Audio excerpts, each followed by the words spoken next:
Hello दोस्तों, आप लोगों को पता है कि अंतिम 20 दिन में आपका एसएससी जीडी का एग्ज़ाम होने वाला है। कई सारे स्टूडेंटों ने फॉर्म भरा है, लगभग 50 लाख से भैया अधिक फॉर्म भरे गए हैं।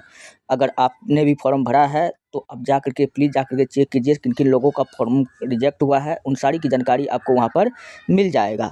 तो आप लोगों ने डिमांड किया था कि सर हिंदी का प्रैक्टिस सेट लाइए, हिंदी का प्रैक्टिस सेट लाइए, तो चलिए आपके लिए मैं हिंदी का प्रैक्टिस सेट लेकर के आ चुका हूँ।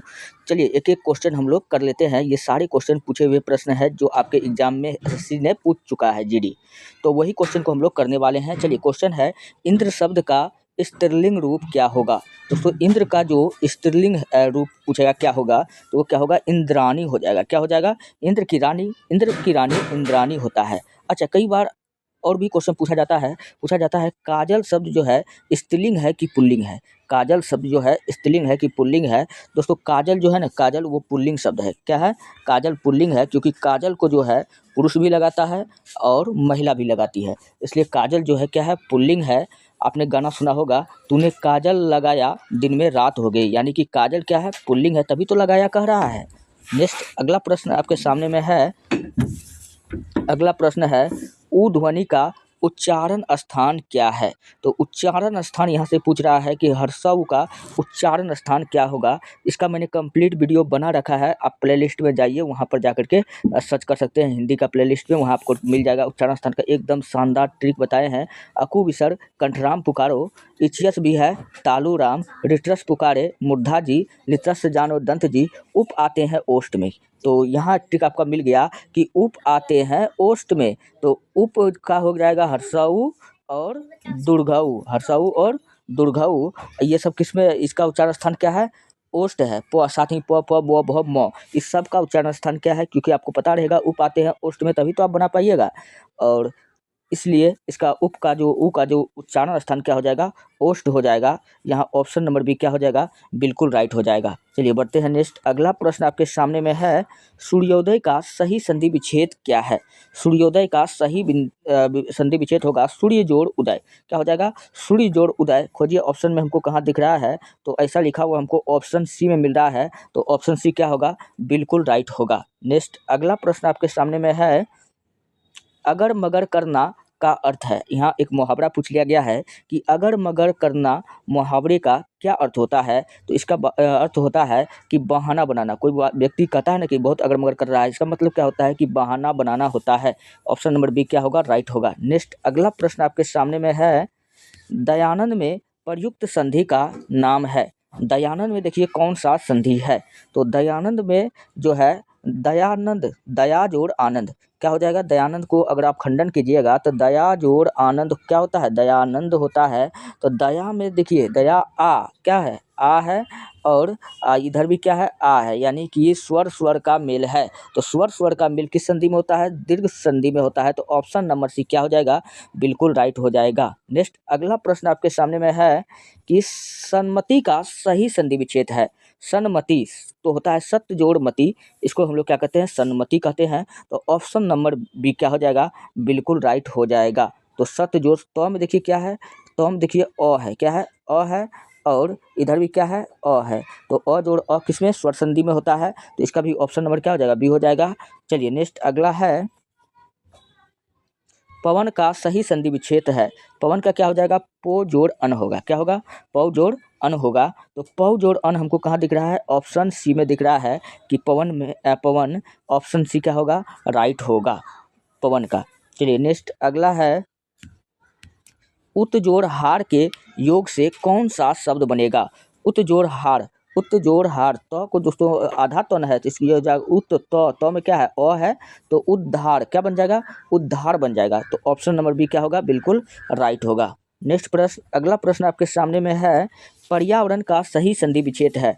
परि जोड़ आवरण। क्या हो जाएगा? परि जोड़ आवरण। परि जोड़ आवरण कहाँ दिख रहा है? ऑप्शन नंबर डी में दिख रहा है। चलिए बढ़ते हैं नेक्स्ट प्रश्न। अगला प्रश्न आपके सामने में है, अनुनासिक का संबंध होता है।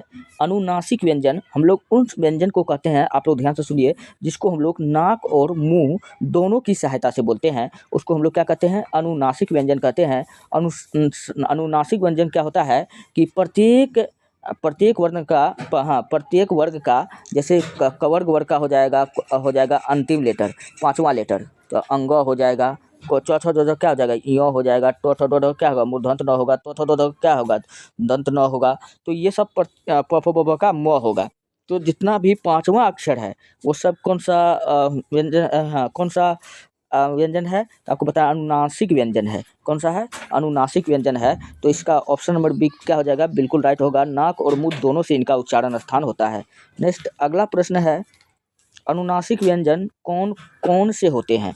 तो सभी वर्ग के पाँचवां अक्षर होता है।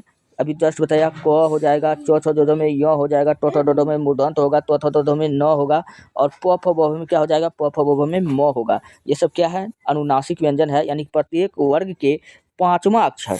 तो ऑप्शन में हमको कहाँ दिख रहा है, ऑप्शन सी में दिख रहा है। तो राइट ऑप्शन सी के हो जाएगा। नेक्स्ट है, अगला है, हिंदी वर्णमाला में स्वरों की संख्या है। हम लोग जानते हैं कि हिंदी वर्णमाला में टोटल 52 अक्षर होता है। कितना अक्षर होता है, 52 अक्षर होता है। इन 52 अक्षर में 11 गो स्वर होता है। कै गो स्वर होता है, 11 गो स्वर होता है, और 33 गो क्या होता है, व्यंजन होता है। और 4 गो जो होता है, 4 गो को हम लोग कहते हैं, 4 गो जो होता है उसको हम लोग कहते हैं अंतस्थ व्यंजन। य र ल व, याद रख लीजिएगा, य र ल व जो है ये क्या है, अंतस्थ व्यंजन है। जबकि तालव स, मूर्धन स और दंत स ह, ये जो है 4 गो तीनों स वाला, तो इसको हम लोग कहते हैं उष्मीय व्यंजन। तो अंतस्थ व्यंजन य र ल व, अंतस्थ मतलब होता है जिसको बोलने में कम समय लगे, यानी कि ठंडा फील हो। और तालव स, मूर्धन स, ये सब देखिए बोलने में ज़्यादा टाइम लग रहा है और गर्मी ज़्यादा निकल रहा है। जबकि हम लोग य तुरंत बोल देते हैं, र तुरंत बोल देते हैं, ल तुरंत बोल देते हैं, लेकिन तालव स बोलने में ज़्यादा टाइम लग रहा है, इसमें ज़्यादा गर्मी निकल रहा है। तो वैसे भी आप सोच सकते हैं कि अगर हमको ठंडा लगेगा तो आप कैसा फील होता है, य र ठंडा, इसी टाइप का फील होता है। कोई नहीं बोलेगा कि तालव स, मूर्धन स, दंत स, इस टाइप का कोई नहीं बोलेगा। इसलिए यहाँ क्या पूछ रहा है हमको, वर्णमाला में वर्णों की संख्या पूछ रहा है। तो वर्णों की संख्या पूछेगा तो कितना बता देना है, तो 11 बता देना है। ऑप्शन नंबर सी क्या हो जाएगा, राइट हो जाएगा। नेक्स्ट है अगला प्रश्न, जो पहले कभी न हुआ हो, जो पहले कभी न हुआ हो उसको हम लोग कहते हैं अभूतपूर्व। क्या कहते हैं, अभूतपूर्व।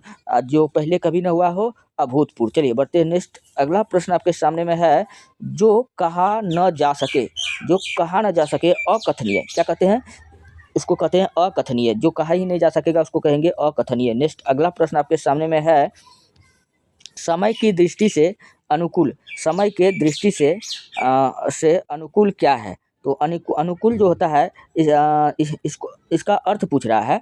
तो ये समय के दृष्टि से पूछ रहा है। तो अनुकूल का अर्थ होता है कि जो चीज़ निश्चित टाइम पर हो, यानी समयानुकूल हो जाएगा। समय की दृष्टि से क्या हो जाएगा, समयानुकूल हो जाएगा, टाइम पर हो जाएगा, निश्चित टाइम पर हो जाएगा। ऑप्शन नंबर बी क्या हो जाएगा, बिल्कुल राइट होगा। नेक्स्ट है अगला प्रश्न आपके सामने में है, जो सब कुछ जानता है उसको हम लोग कहते हैं सर्वज्ञ। क्या कहते हैं, सर्वज्ञ कहते हैं। तो ऑप्शन नंबर डी क्या हो जाएगा, बिल्कुल राइट होगा।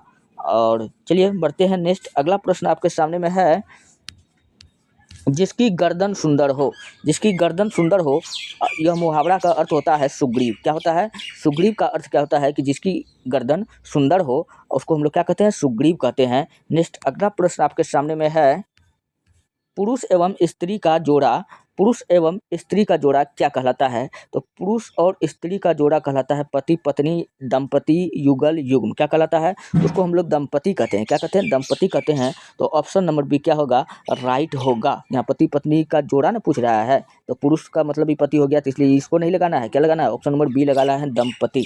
चलिए नेक्स्ट अगला प्रश्न आपके सामने में है, कार्य को नए ढंग से करने की पद्धति को हम लोग क्या कहते हैं। जो काम को हम लोग नया ढंग से करेंगे तो उसको नया ढंग से करेंगे तो उसको हम लोग क्या कहेंगे, नवीनीकरण। क्या कहेंगे, क्योंकि नवीन का अर्थ ही होता है नया होता है। क्या होता है, नया होता है। तो इसी को हम लोग क्या कह देंगे, नवीनीकरण कह देंगे। तो ऑप्शन नंबर डी मेरा क्या हो जाएगा, राइट हो जाएगा। नेक्स्ट अगला प्रश्न आपके सामने में है, जंगल में लगने वाली आग को हम लोग क्या कहते हैं। तो जंगल में लगने वाली आग को हम लोग क्या कहते हैं। तो हम लोग जानते हैं कि आग का जो पर्यायवाची होता है, अग्नि, अनल, ज्वाला, दहन, धनंजय, पावक, किसानु, वैश्वानर, रोहिष्य, विभासु, वायुशिखा, ये सब आग का पर्यायवाची है। क्योंकि जंगल में आग लगने वाला आग हमसे पूछ रहा है, तो इसको हम लोग कहते हैं दावानल। क्या कहते हैं, दावानल कहते हैं। ऑप्शन नंबर क्या होगा, बिल्कुल राइट होगा। चलिए बढ़ते हैं। नेक्स्ट अगला प्रश्न आपके सामने में है, ज्येष्ठ का विलोम शब्द होगा। ज्येष्ठ का क्या हो जाएगा, यानी कि बड़ा, बड़ा का क्या हो जाएगा, बड़ा का क्या हो जाएगा, बड़ा को हम लोग कहते हैं कनिष्ठ। क्या कहते हैं, कनिष्ठ मतलब क्या होता है, छोटा होता है। क्या होता है, छोटा होता है, तो आपको याद रखना है ऑप्शन नंबर सी क्या होगा, राइट होगा। अच्छा, अगर आपको पीडीएफ चाहिए तो रोज क्लास का पीडीएफ टेलीग्राम चैनल पर मेरा अपलोड हो जाता है। इतिहास की दुनिया 99 ITIHASKI इतिहास की DUNIYA इतिहास की दुनिया 99 लिख करके वीडियो का पीडीएफ ले सकते हैं। चलिए बढ़ते हैं नेक्स्ट। अगला प्रश्न आपके सामने में है कि गमन का विलोम शब्द है। गमन गमन गमन का विलोम शब्द क्या हो जाएगा? गमन मतलब क्या होता है? जाना होता है। तो गमन का विलोम न पूछ रहा है, तो क्या हो जाएगा? आगमन। क्या होता है? आगमन। आ मतलब होता है नहीं, आ मतलब नहीं, तो नहीं जाना, तो क्या हो जाएगा? आगमन हो जाएगा। ऑप्शन डी क्या हो जाएगा? राइट होगा। नेक्स्ट अगला प्रश्न आपके सामने में है, अवनी का विलोम शब्द है। अवनी, अवनी का क्या विलोम है? तो उसको हम लोग, अवनी का अर्थ होता है हाँ, अवनी का विलोम शब्द अंबर होगा। क्या होगा? अंबर होगा। आपको याद रखना पड़ेगा। अंबर मतलब क्या होता है? आकाश होता है। क्या होता है? आकाश होता है, आपको याद रखना है। चलिए बढ़ते हैं नेक्स्ट। अगला प्रश्न आपके सामने में है, श्री गणेश का विलोम शब्द है। श्री गणेश का अर्थ होता है प्रारंभ करना। क्या होता है? प्रारंभ करना। लेकिन इसका विलोम पूछ रहा है तो आपको बताना इतिश्री। क्या बताना है? इतिश्री। ऑप्शन नंबर बी क्या होगा? राइट होगा। नेक्स्ट अगला प्रश्न आपके सामने में है, अथ का विलोम शब्द है। अथ, अथ का विलोम पूछ रहा है तो आपको क्या बताना है? इति। क्या बताना है? इति बताना है। ऑप्शन नंबर डी राइट होगा। नेक्स्ट अगला प्रश्न आपके सामने में है, आमीय का पर्यायवाची शब्द है। तो आमी जो किसका पर्यायवाची शब्द है? यह अमृत का है। किसका है? अमृत का है। तो अमृत का पर्यायवाची होता है आमीय होता है, और उसके बाद में पीयूष भी होता है। क्या होता है? पीयूष भी होता है, और सुधा भी होता है। क्या होता है? सुधा भी होता है। तो हमको देखिए इसमें क्या लिखा हुआ है, तो सुधा हमको मिल गया, तो चेक करने की जरूरत नहीं है। तो ऑप्शन नंबर डी क्या होगा? राइट होगा। चलिए बढ़ते हैं नेक्स्ट। अगला प्रश्न आपके सामने में है, भाषा शब्द संस्कृत के किस धातु से बना है? तो भाषा जो शब्द है वह संस्कृत के भास धातु से बना है। किससे बना है? भास धातु से बना है। आप लोग कमेंट में बताइए कि सबसे ज़्यादा दोस्तों कौन सा भाषा बोला जाता है? तो अभी विश्व में सबसे ज़्यादा जो भाषा बोला जाता है, मंदारिन भाषा बोला जाता है। कौन सा भाषा बोला जाता है? नहीं, पहले आंसर आता था मंदारिन। अभी पूछेगा कौन सा भाषा बोला जा रहा है, तो अभी इंग्लिश लगाना है। क्या लगाना है? इंग्लिश लगाना है। और वहीं दूसरे नंबर पर दोस्तों क्या है? ये मंदारिन जो है दूसरा नंबर पर है, इंग्लिश एक नंबर पर है। और हिंदी जो है, जो हमारे भारत में चलता है, वो पूरा वर्ल्ड में तीसरा नंबर बोलने जाने वाला भाषा है। तीसरा नंबर पे अपना हिंदी का स्थान है। चलिए बढ़ते हैं नेक्स्ट। अगला है तरुण का विपरीतार्थक शब्द बताइए। तरुण का जो विपरीतार्थक शब्द होगा वो क्या होगा? वृद्ध होगा। क्या होगा? वृद्ध होगा। ऑप्शन नंबर बी क्या होगा? राइट होगा। चलिए बढ़ते हैं नेक्स्ट। अगला प्रश्न आपके सामने में है, इनमें से अलंकार के कौन सा भेद है? दरअसल अलंकार के दो भेद होता है, लेकिन हम लोग मान के चलते हैं तीन। तो यहाँ पर अलंकार के कौन सा भेद है? अनु अलंकार के भेद जो है क्या हो जाएगा? अनुप्रास अलंकार, यहाँ शब्द अलंकार है यहाँ पर, और अर्था अलंकार। तो यहाँ ऑप्शन नंबर बी क्या हो जाएगा? बिल्कुल राइट हो जाएगा। चलिए बढ़ते हैं नेक्स्ट। अगला है, अच्छा, अलंकार का अर्थ पूछेगा क्या होता है? तो अलंकार का अर्थ होता है गहना। क्या होता है? गहना। क्या होता है? गहना होता है। कोई भी चीज़ को सुंदर दिखाने के लिए हम लोग हिंदी में अलंकार शब्द का प्रयोग करते हैं। चलिए बढ़ते हैं नेक्स्ट। अगला प्रश्न आपके सामने में है, महात्मा में कौन सा समास है? तो महात्मा में कौन सा समास हो जाएगा? तो महात्मा में हो जाएगा बहुव्रीहि समास हो जाएगा। क्या हो जाएगा? बहुव्रीहि समास। अच्छा, तत्पुरुष समास पहचानने का क्या नियम होता है? तत्पुरुष समास पहचानने का नियम होता है, यह शब्द आपको विपरीत दिखे। जैसे रहेगा दाएं, तो आपको क्या बताना है? बाएं। शब्द आपको विपरीत दिख गया, तो ये देखिए बीच में अगर लगल है तो ये न सोच जाइएगा कि द्विगु समास होगा, द्वंद्व समास होगा। लेकिन होगा क्या? दाएं बाएं उल्टा न है, और यह शब्द रिपीट होगा। यह शब्द रिपीट होगा। जैसे कहेगा हाथों हाथ। क्या कहेगा? हाथों हाथ। हाथों हाथ में भी पूछेगा कि कौन सा समास होगा, तो आपको क्या बताना है? तत्पुरुष। हाथों हाथ हो गया, रातों रात हो गया, जैसे तैसे हो गया, तो उल्टा हो गया। तो इस टाइप के समास को हम लोग क्या कहते हैं? तत्पुरुष समास कहते हैं। और भी जब कहेगा कि जेब कतरा। क्या कहेगा? जेब कतरा। जैसे ही हम जेब कतरा बोलते हैं तो हमारा दिमाग में आता है जेब को काटने वाला।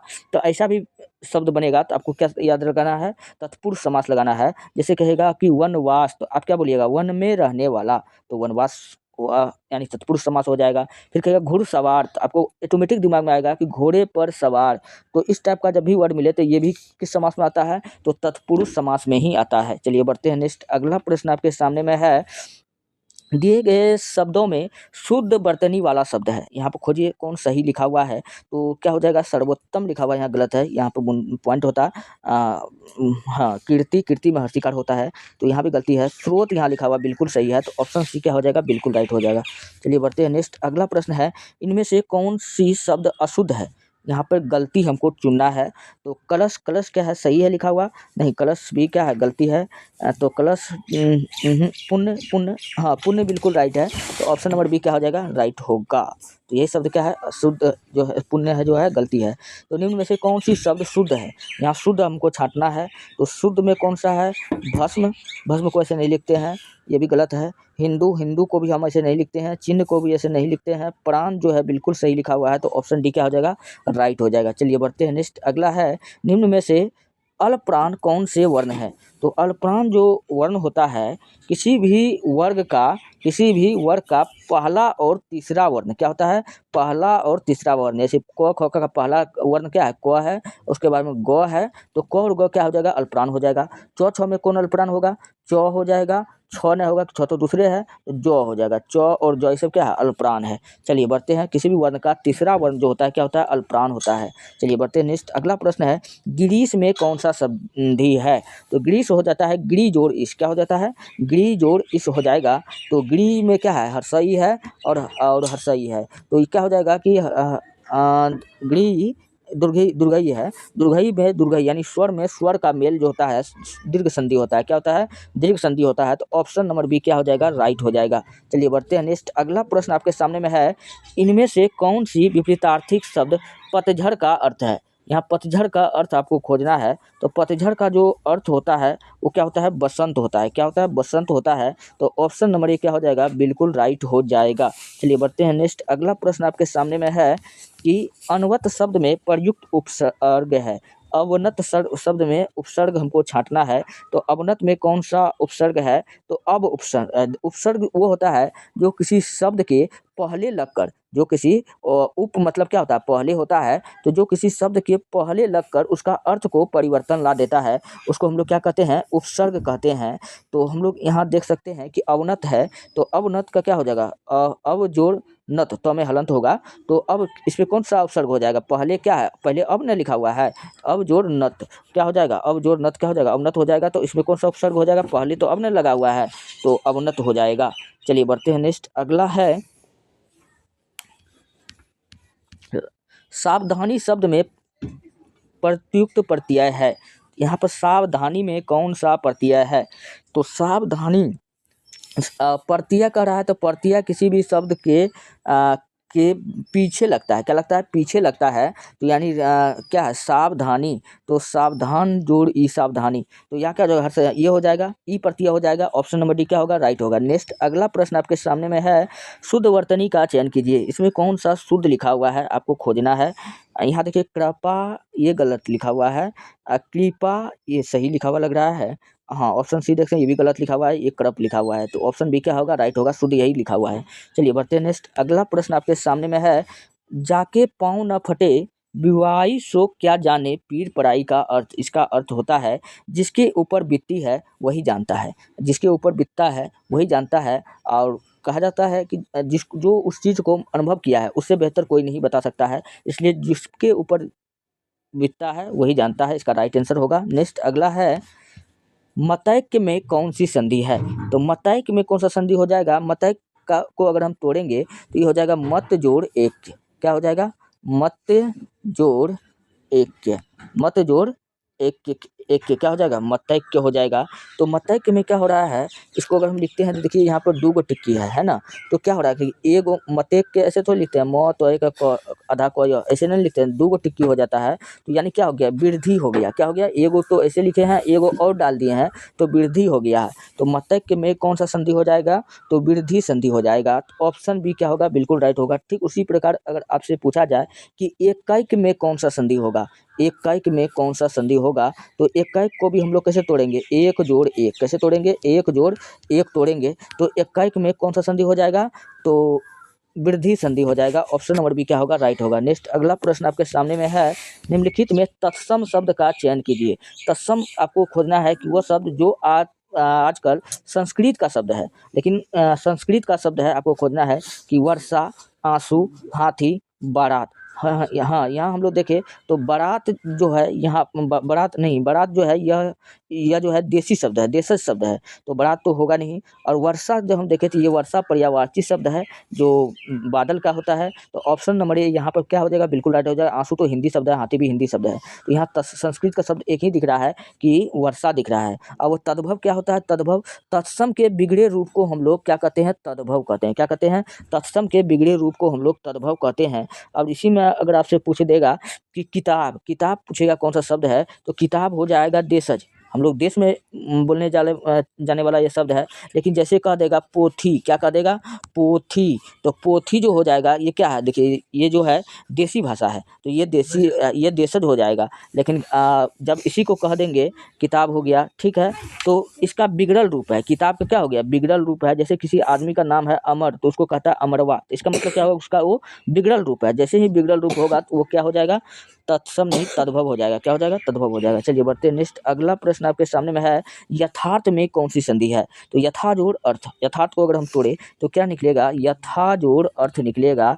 तो यहाँ पर संधि पूछ रहा है, था में क्या है, आ छिपल है, इधर भी क्या है, अ छिपल है। तो आपको पता है कि जब भी स्वर वर्ण में स्वर का मेल होता है तो वो दीर्घ संधि होता है। तो ऑप्शन नंबर ए क्या हो जाएगा, बिल्कुल राइट हो जाएगा। आ जोड़ अ के मेल से कौन सा संधि बनता है, दीर्घ संधि बनता है। तो ऑप्शन नंबर ए क्या होगा, राइट होगा, यथार्थ में दीर्घ संधि है। चलिए बढ़ते हैं नेक्स्ट। अगला प्रश्न आपके सामने में है, इनमें से अपादान कारक की विभक्ति क्या है। अच्छा, अपादान कर्ता ने कर्म को करण से, संप्रदान को के लिए अपादान से, अपादान से कर्ता ने करण को करण से भी से होता है। करण से हम लोग जनरली में यूज करेंगे। जब कोई चीज़ कहीं से अलग होगा तो हम लोग किसका लगाएंगे, अपादान से। लेकिन यहाँ पे कुछ वर्ड ही नहीं दिया हुआ है। जैसे रहता कि वृक्ष से पत्ता गिरता है, वृक्ष से पत्ता गिरता है, तो वृक्ष से पत्ता गिर रहा है तो अलग ना हो गया, तो उस कंडीशन में अपादान कारक होता है। और यहाँ तो कुछ शब्द तो दिया नहीं है, तो क्या हो जाएगा, ऑप्शन नंबर सी, सिर्फ सी हमको देखना था, तो ऑप्शन नंबर सी क्या होगा, राइट होगा। चलिए बढ़ते हैं नेक्स्ट। अगला प्रश्न है, शिव का विशेषण क्या है। शिव हम लोग भगवान शिव को कहते हैं। इसको जो विशेषण होता है, विशेषण हम लोग कहते हैं जो इसका विशेषता बता दे, तो इसको हम लोग क्या कहेंगे, शैव कहेंगे। तो ऑप्शन सी क्या हो जाएगा, बिल्कुल राइट हो जाएगा। चलिए बढ़ते हैं नेक्स्ट। अगला प्रश्न आपके सामने में है, इनमें से कौन सा भाववाचक संज्ञा है। भाववाचक संज्ञा जो आपको फीलिंग कराए, जो आपको दिखे नहीं, जो सिर्फ आपको महसूस होगा, तो हमको क्या दिखेगा, श्याम। श्याम जो है, श्याम ये तो नाम है, तो नाम है तो वो कौन सा हो जाएगा, नाम है तो ये व्यक्तिवाचक संज्ञा हो जाएगा। क्या हो जाएगा, व्यक्तिवाचक संज्ञा हो जाएगा। पानी, पानी पानी भी क्या है, पानी पानी पानी पानी हो जाएगा। हाँ, पानी जो होगा यह व्यक्तिवाचक संज्ञा, जातिवाचक हो जाएगा पानी। बचपन, हाँ बचपन को हम लोग महसूस कर सकते हैं, बचपन हो गया, बचपन हो गया, जवानी हो गया, बुढ़ापा हो गया, तो ये सब कौन सा संज्ञा है, भाववाचक संज्ञा है। नदी पूछेगा कौन सा संज्ञा है, तो नदी जो हो जाएगा जातिवाचक संज्ञा है, क्योंकि नदी सुनते ही आपका दिमाग में आना चाहिए कि कौन सा नदी। संज्ञा पे कंप्लीट वीडियो बना है, आप लोग जाके देख सकते हैं। चलिए बढ़ते हैं नेक्स्ट। अगला प्रश्न आपके सामने में है, पुरोहित में उपसर्ग है। पुरोहित में उपसर्ग है, तो हाँ पुरोहित को अगर हम तोड़ेंगे तो पुरह जोड़ इत, तो इसका राइट क्या हो जाएगा, पुरह जोड़ इत क्या होता है, पुरोहित होता है। तो इसमें क्या हो जाएगा, पुरह हो जाएगा। क्या हो जाएगा, उपसर्ग किसी भी शब्द के पहले लगता है तो पहले क्या है, इत है कि पुरह है, तो पुरह है, तो पुरह क्या हो जाएगा, राइट हो जाएगा। चलिए बढ़ते हैं नेक्स्ट। अगला प्रश्न आपके सामने में है, निम्न में से नासिक व्यंजन कौन सा है। नासिक व्यंजन वैसा व्यंजन जिसको हम लोग नाक की सहायता से बोलते हैं। तो नाक की सहायता से हम लोग कौन कौन व्यंजन को बोलते हैं, तो प्रत्येक वर्ग का पांचवा लेटर को, प्रत्येक वर्ग का पांचवा लेटर को, क ख ग घ अंग होता है पांचवा, च छ ज झ य होता है, ट ठ ड ढ मूर्धन्य न होता है, तो थ द ध न होता है, प फ ब भ म होता है। तो ये सब क्या है, अनुनासिक यानी कि नासिक व्यंजन है। तो यहाँ पे देखिए आपको क्या दिख रहा है, इ तो हमको दिख रहा है, च छ ज झ जो होता है, जबकि स्व तो अंतिम है नहीं, ज भी अंतिम है नहीं, ग अंतिम है नहीं, एकमात्र च छ ज झ य में अंतिम वर्ण है जो क्या है, नासिक व्यंजन है। तो ऑप्शन नंबर डी क्या होगा, राइट होगा। चलिए 49 नंबर का प्रश्न है कि हिंदी में मूलतः वर्णों की संख्या कितनी है। तो हिंदी में मैंने आपको बताया था कि टोटल 52 है। कितना है, टोटल 52 वर्ण है। इन 52 में 11 गो स्वर वर्ण है। क्या है, 11 गो स्वर्ण वर्ण है, और 33 गो क्या है, 33 गो व्यंजन वर्ण है। कितना है, 33 गो व्यंजन है। चलिए बढ़ते हैं नेक्स्ट। 50वां नंबर का प्रश्न है, अक्ष ध्वनि किसके अंतर्गत आती है। जो अक्ष हो गया, तरह हो गया, और स्र हो गया, ये सब किस में आता है? ये सब संयुक्त वर्ण में आता है। किस में आता है? तो संयुक्त वर्ण में आता है। तो ऑप्शन नंबर डी क्या हो जाएगा? बिल्कुल राइट होगा। चलिए, ये रहा आज के 50 प्रश्न जो आपके एसएससी जीडी के एग्जाम के लिए काफ़ी महत्वपूर्ण एग्जाम है। अंतिम 20 दिन के लिए ये वीडियो है, ऐसा पढ़िए ताकि सिलेक्शन हो जाए। अगर आपको पीडीएफ चाहिए तो जाइए हमारे टेलीग्राम चैनल पर, वहाँ पर आप इतिहास की दुनिया 99 लिख करके वीडियो का पीडीएफ ले सकते हैं। मिलते हैं नेक्स्ट वीडियो में, धन्यवाद।